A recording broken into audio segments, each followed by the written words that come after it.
Okay, so I've been replacing all the brake lines on this 69 GT500, and you can see proportional valve. I cleaned it all up, and I've got all new brake lines on there. I rebuilt the original brake booster, the vacuum booster right there, and then I've replaced all of the brake lines all the way back. I put the new fasteners, clips on here, the rubber lines going to the across the axle and to both wheels in the back.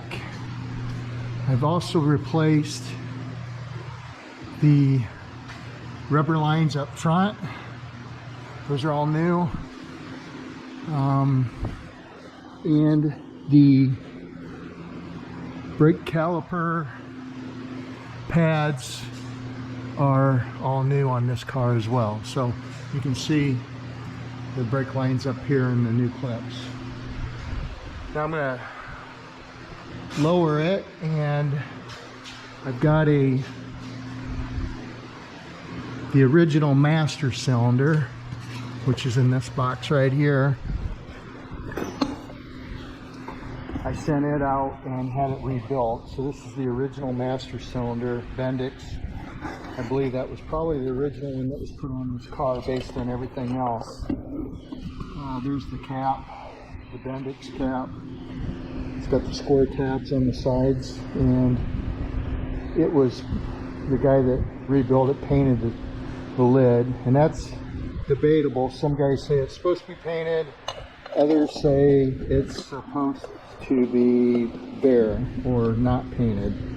So I may strip that off yet. Anyway, moving along. You can see the vacuum booster up there. I've got my new nuts and stuff on it, and I want to lower this car and put that master cylinder on, put the wheels back on, and lower it. Took the jack stands out, and have to bleed the brakes, but then I think I'm ready to put that baby in. So all rebuilt and ready to go.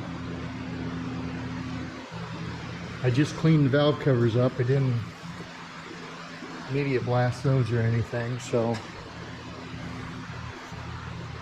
about ready to put this on the road again. Got new exhaust. It just came. Still in the box. Radiator record, all ready to go. There's the transmission that's been rebuilt. New torque converter right there. Got most of my interior back in. Still have to do the console over here. And I got to rebuild all the steering components, power steering components.